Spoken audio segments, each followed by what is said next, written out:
Hi, hello, and welcome to yet another Expat episode 82 here, Sunday, 18th of January 2026. I hope you are well. And I have to say, shouldn't we all wear our clothes 2 times and then be done with it, put it to wash? You wear something out, you come back home, it's not dirty yet, unless you went to a bar and there was smoke or whatever. So you just say, okay, this has one more time to wear inside of it. It's not done yet. I'm not gonna wear once and then wash right away. So you put it on the side. Then you wear something else. And then you wear the next thing. But then the next thing also gets its second life. And then there is this whole concept of having all these clothes around that you wore once and they are not ready to be washed yet and they are waiting for their second appearance. And it's just a lot of clothes to be around with. You put them on a chair, but where can they live? So here's my suggestion. Okay, everyone, new clothes every 2 days. Let's stop collecting all the one-time worn pieces into these mountains. We don't have enough chairs. So this is how it should be. You get to see me twice with the same thing. And that works well if you're in the office. Monday, new clothes. Tuesday, just one more. Wednesday, new clothes, refresher. Thursday, it's a downer. Friday, new clothes again. Ready to tackle everything. Ready for the after work life. Now, speaking of work, I haven't given a crow update in a long time. For those who may not know, I had this mini project to become friends with crows in my office. Not the one I record here in my room, the real office at work. So I started giving them peanuts by the window. And they started coming. As long as you put the peanuts at the same time of the day, then they learn the schedule. So every time I go to work now, there are 1 or 2 crows waiting for me in the window.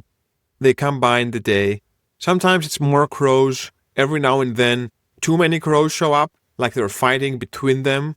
I don't understand exactly the mob wars, the turf wars of the crows, because it's very difficult to tell them apart. I really try to see the little differences between them and say, this is my crow, to have the main one that really loves me and I get to spoil it. But it's not the way it works. I very often don't know, but the crows know I'm there. Sometimes they follow me if I go out for lunch. So I've really gone far in this project. And the funny thing is that now I learned 2 things. One is that crows, when you give them the peanuts and the food, they don't eat it right away. They often take it and fly away and go somewhere to hide it, and then they come back. So they remember all their hiding places, and I've observed them sometimes. They just go and put it under a pile of leaves. And if the crow knows that it's being watched by other crows, then it can even do a fake one, pretend it's going on one place and then go to another place to hide it. So here's what's happening. Not only they come to grab the food, but because they know that when I put food out, it's 1 or 2 times a day, they try to put as many as they can in their mouths.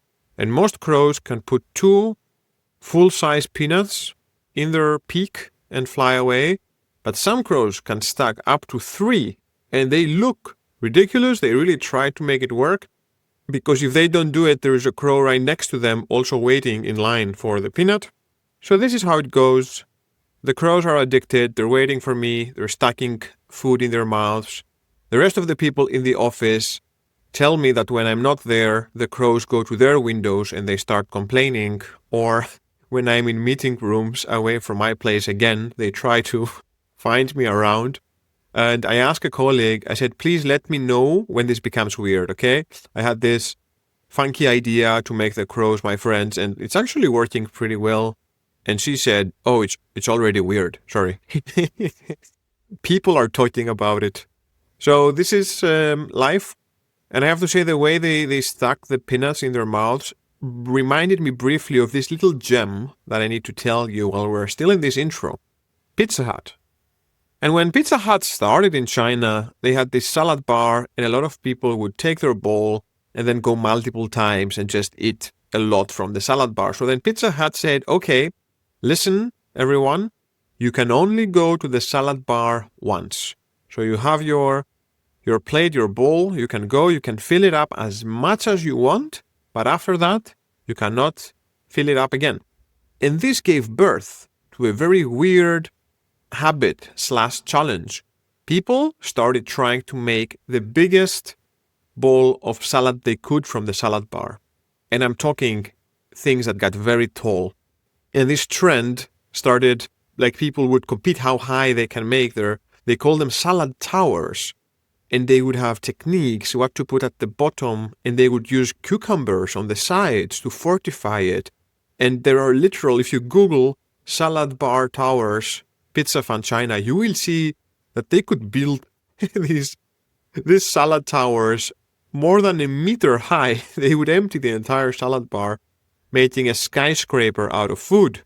And this is why eventually this problem was so big, everyone was doing it. Pizza Hut had to completely shut down the salad bar in China. Short story, but the same way they were stacking up all that food, I feel the crows are also trying to enter that game. So these were 2 random thoughts from last week. Let's add a third one and call this an intro. So the third thought is one I've brought again, but I'm still very perplexed by it. I'm a new father now, our baby's 1 year old, and I sometimes struggle with how much documentation we have out of this 1 year. I believe we have thousands and thousands of photos, hundreds of videos. We have almost every single day documented. And I really wonder, how is it for these kids that will be growing up knowing that every single day of their life has been documented? They can go back and see how it was. They can go back and say, I don't know, show me how it was the day after I took my first poop in the toilet. I'm sure we will have what that next day looked like captured. I don't know more than 25 things that happened in my childhood.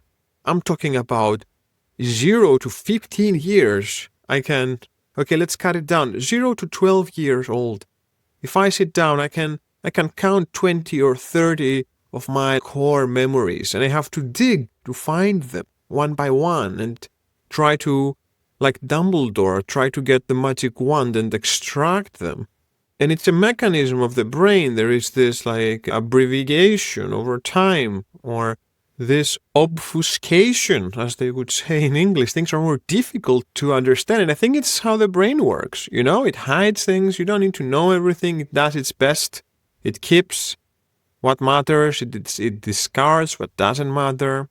So I keep wondering, how is it going to be living a life where you can go back to every single moment while your memory is not there, and you get, in a way, to experience that? I find it fascinating, but also scary.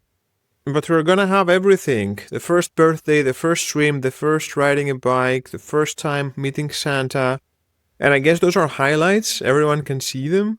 But yeah, I don't know how you feel about that. Would you like to have photos and videos for every single day of your past lives when you were babies? See your parents being young? I think that's cool. It's also a bit sad. It stretches if you can visit so much the past so vividly. And also, I really wonder, who will have time to look at all of this? How many times do you go back to your photos and try to do a memory run through just to see how much you remember around what the photos are showing? Maybe if you're stuck in an airplane and you don't want to spend money buying Wi-Fi, or on a boat going to some deserted Greek island. But yeah, with a baby you're capturing all the time, and at the same time it feels like time is slipping through your fingers. Everything happens too fast, and before you realize the one phase, you're already in the other. Oh, and you don't sleep. Alright, let's say this was an intro, and get into some stuff I collected for you from last week.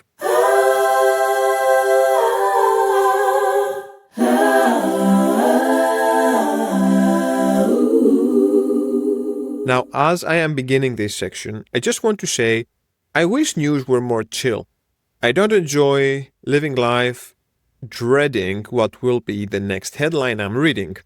And for that, I will read you a piece of news that I wish was an example of news that find me.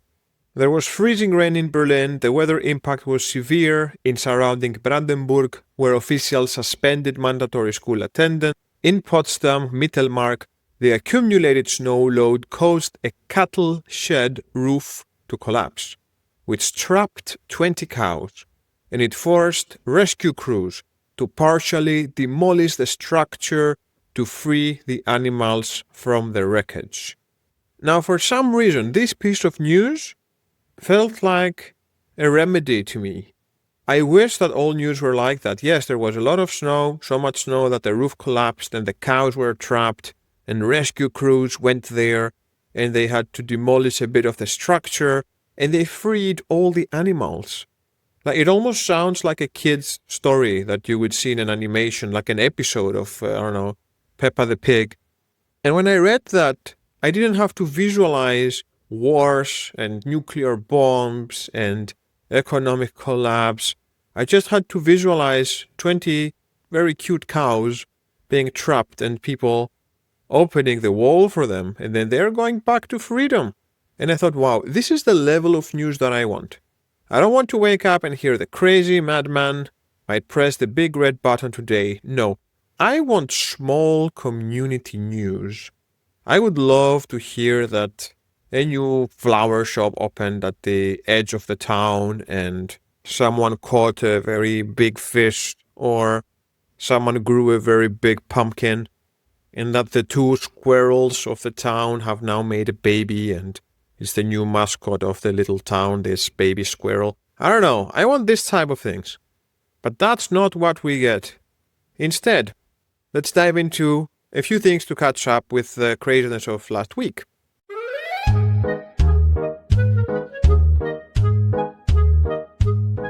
Childhood vaccines. Why have them? This is what they think in the US, where health officials abruptly rewrote the childhood immunization schedule, cutting the number of diseases covered by routine vaccinations from 17 down to 11, effective immediately.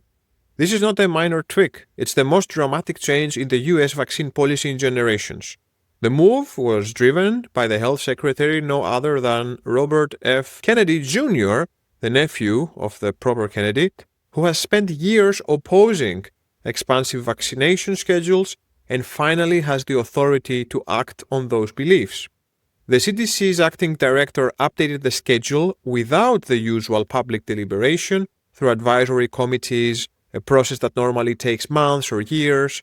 No, several vaccines, including influenza, COVID, hepatitis A, hepatitis B, the RSV, the rotavirus, were reclassified away from universal recommendations and into shared clinical decision-making or high-risk categories. Now, they're not technically banned, but the message is clear. The federal government is stepping back from actively promoting broad childhood vaccination. Now, the biggest trick in this is, by putting these vaccines out of the schedule, they also give the backdoor to insurance companies to stop covering for them. So if you want to vaccinate your child against hepatitis, you need to be paying that out of pocket. Now, public health experts were furious, and they were warning that this kind of top-down, ideologically driven change, of course, is bringing risks, it's confusing parents, it is lowering vaccination rates. The whole concept of vaccination is that the herd immunity protects everyone eventually. So this is undoing decades of disease prevention. There were already measles outbreaks and all of that just because people lost belief. So there's one thing you got. It wasn't a neutral scientific adjustment. It was just a political intervention in medicine, pushed through and fast, with critics trying to stop it. But it's not only the vaccines that are going backwards. The nutrition policy is also going upside down. You know the food pyramid? The classic one that has vegetables and fruit at the bottom, and then it has grains and all of that, and then at the top gets the dairy and the meat. Well, again, the US administration rolled out new federal dietary guidelines that amend decades of nutrition advice. The classic food pyramid is effectively flipped. Meat, protein, dairy, fats, vegetables, and fruits are emphasized, while grains and carbohydrates are pushed down and ultra-processed foods are openly condemned. It's almost the upside down of the Mediterranean diet, for those who are interested, a diet that has been ranked as one of the highest in the world. And nutrition researchers are split. The good thing about that new model is that it demonizes ultra-processed foods, the added sugars, the industrial seed oils, but it does have a very big contrast with the Mediterranean diet. The US guidelines champion the nutrient density and fats, while the Mediterranean diet emphasizes olive oil, fish, legumes, and whole grains for the health of the heart.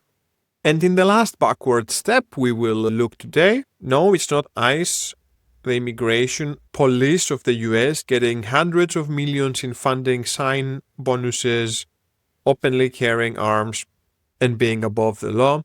That is a topic for another time. It's NASA's biggest library, the Goddard Information and Collaboration Center, that is getting shut down. As part of a broader reorganization of the Goddard Space Flight Center in Maryland, the library that was founded 65 years ago and has supported missions like the one of the Hubble telescope, the James Webb telescope, and others, has been shut as of January 2nd. Now that it's shut, all of the contents of that library are being reviewed, which is the bureaucratic language that often ends up with dumpsters and discarding. Officials say that some materials will go to warehouses and that researchers can rely on digital services and interlibrary loans. Staff on the ground say that specialized equipment, electronics, and irreplaceable reference materials have already been removed and discarded under standard federal disposal rules. Now, the lawmakers from Maryland are openly alarmed, and they are calling this part of a broader hollowing out of one of NASA's most important research centers. So with the biggest NASA library being shut down, decades of accumulated expertise are being treated as clutter, to be downsized, make it look efficient on a spreadsheet, up until the next mission runs into a problem that no one remembers how to solve. So stop making vaccines, eat a lot of red meat, and close down your libraries. Now, the next piece of news, a very fascinating discovery about the time of the Mayas. The Maya were one of the most advanced civilizations of ancient Americas. For more than 2,000 years, they built cities across what is now southern Mexico, Guatemala, and the Honduras.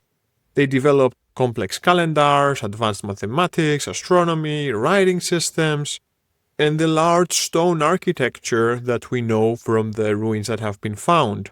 They did all of that without metal tools. Now, for a long time, we told their story wrong. We imagined these isolated jungle cities with small populations and a sudden collapse that the Mayas had. And part of the problem wasn't bad history, it was bad visibility, because most of their world was swallowed by a forest, and we simply couldn't see it. What am I talking about? I'm talking about a technology that is rewriting the history of the Maya. And this is something you will see in the next years as these discoveries are happening right now. This technology is called LIDAR or LIDAR, which stands for Light Detection and Ranging. This is a new technology that is transforming archaeology because with it, archaeologists are now able to see what the jungle has been hiding for centuries. And this is entire Maya cities. Not just isolated ruins buried beneath the dense forest. No, this is a laser scan, by the way, this technology. And it is able to strip away any vegetation digitally. So if you look at a dense forest, with this technology you can take everything out and then it can reveal things on the ground. And they're using that over the vast, dense forests, which has revealed an insanely big network of pyramids, plazas, roads, reservoirs, terraces, and neighborhoods that are spread across huge areas. So what looked like empty wilderness turns out to be a continuous engineered landscape with cities that are linked by causeways and shared infrastructure. Now this is completely new. This is changing how the history of Maya has been documented before. And the researchers say that they will, when they talk about Maya history, they will talk about the pre-LIDAR era and the after LiDAR, like this technology era. Because this big shift isn't just the scale that it has showed, it's the connectivity. We thought in the past that the Mayas had scattered ceremonial sites separated by jungle, but that's a mistake. They were interlinked urban networks, and they could support millions of people, and it was planned at a regional level. So LiDAR is not just adding a few details, it's exposing that we fundamentally misunderstood the Maya world because we literally couldn't see it. So this is something that's going on, and National Geographic is already starting to produce a big piece around it if you're more on the visual side than reading papers. But these results are rewriting history. And what's very interesting about this is all of this huge change didn't happen through different papers and the culture war and press conferences. No, it was just a technological improvement, a technological investment, if you may, to create this tool, which is producing clearer and more honest insights, far, far better than decades of assumption-driven scholarship academia. So better technology, better tools. Very excited for that one. Can't wait for the National Geographic piece because I would totally watch a 2-hour documentary about the Mayas. Now I'll share 2 more items and then wrap it up.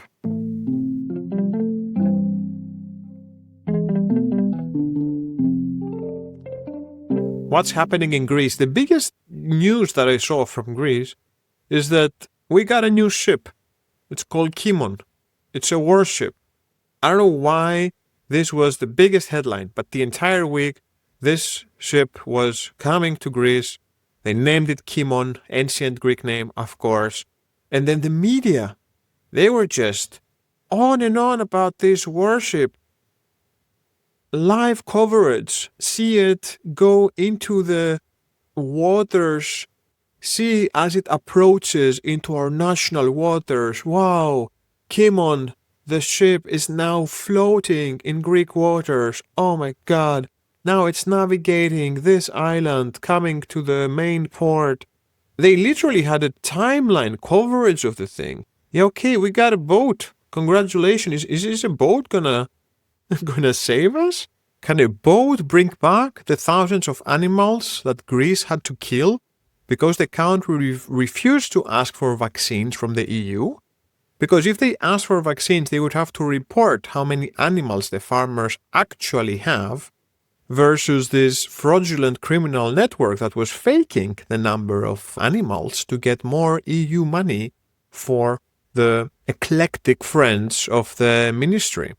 Is a boat going to help save all the stranded people that go hiking if they have an accident, because Greece is the only European country that doesn't have helicopter emergency medical rescue units? Is the boat going to help with the 30-year-old infrastructure that we have in our airport and airspace that caused it to shut down for an entire day in January due to technical problems? Is this warship going to help the extreme weather flooding that happens in all of our cities every year? Because Greece has faced legal action at the European level for the failure to provide related flood risk planning. And every time there is a tiny bit of rain, the entire city floods like a third world country.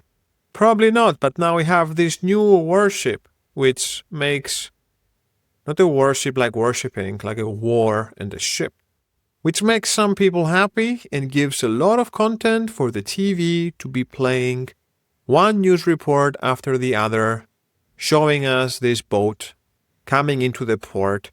They even put other boats to throw water at it, making an arc. And then this warship was sailing through that arc of water. And they were describing it in the Greek news like, oh my God, Kimon, the warship, is now coming through an arc of silver light created by the beautiful water arc. And if you looked at it, it just looked so kitsch. It was 2 ships that were throwing water, not even with the same pressure, like they were not making one arc. It was just one ship on the left, another ship on the right, and they were just blasting water to the sky. But we have a warship, so I guess can't complain. Now the last bit of news is coming from Berlin, and the main character is 4,000 tons of potatoes. And I really like this piece of news. I'm sorry I'm reporting it a little bit late, because this is 4,000 tons of potatoes that will be given away for free in Berlin.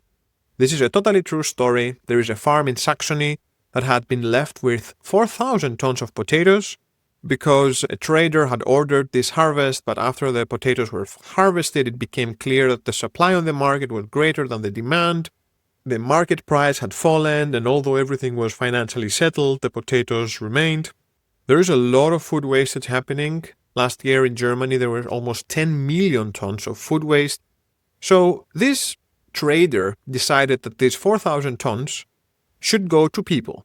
So he made an open call for getting help to transfer these potatoes to Berlin and Leipzig to create distribution centers. And then some companies volunteered to help, with Ecosia being one, which is financing the transportation from Saxony to Berlin. Then there is the Berliner Morgenpost, which is helping to organize the free distribution.